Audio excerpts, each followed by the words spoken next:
A Porcupine Named Fluffy by Helen Lester. Illustrated by Lynn Munsinger. When Mr. and Mrs. Porcupine had their first child, they were delighted. Now he needed a name. Should they call him Spike? No, Spike was too common. Should they call him Lance? No, Lance sounded too fierce. Should they call him Needle Rooser? No, Needle Rooser was too long. Prickles? Pokey? Quillian? Then, together, they had an idea. Let's call him Fluffy. It's such a pretty name. Fluffy. But soon there came a time when Fluffy began to doubt that he was Fluffy. He first became suspicious when he backed into a door and stuck fast. That was not a Fluffy thing to do. He was even more convinced when he accidentally slept on his back and poked holes in the mattress. A very un-Fluffy thing to do. When he tried to carry an umbrella, he knew the truth without a doubt.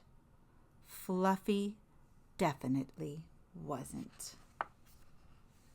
So he decided to become fluffier.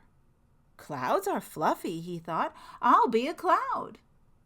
But he couldn't stay up. I know, pillows are fluffy, he said. I'll be a pillow. But when his mother sat on him, she was not pleased.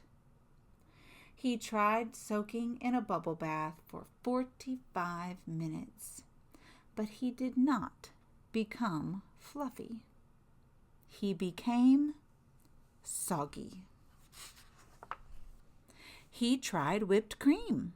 He put a little on each quill. It was not easy, and it took more than half a day. But this did not make Fluffy fluffy. They should have named me Gooey, he sighed. He ate a lot of fluffy marshmallows. He rolled in shaving cream and feathers. He even tried to become a bunny. But the truth remained. Fluffy wasn't.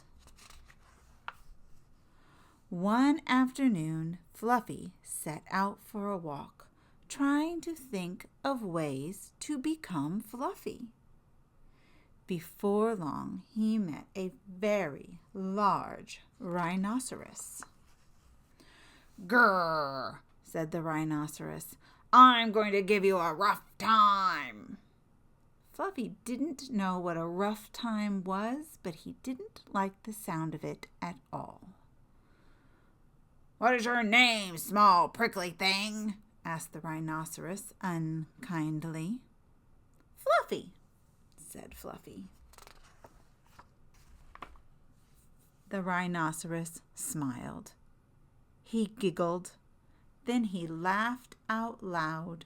He rolled on the ground. He jiggled and slapped his knees. He roared with laughter. "A porcupine named Fluffy," howled the rhinoceros.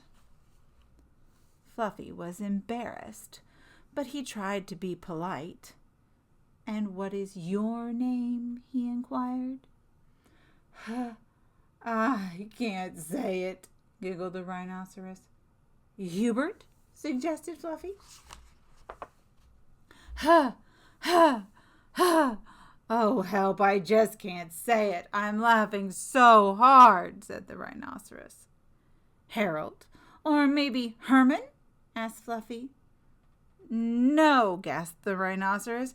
"It's ha, ha, ha, ha, ha."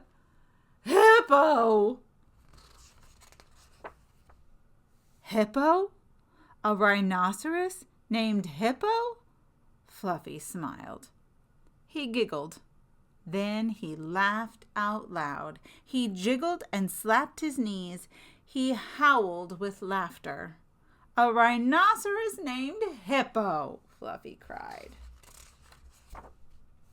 A porcupine named Fluffy, a rhinoceros named Hippo. It was almost more than they could bear. Hippo and Fluffy rolled on the ground, giggling and laughing until tears came to their eyes. At last they lay exhausted on the ground. From that time on, they were the best of friends. And Fluffy didn't mind being Fluffy anymore, even though he wasn't.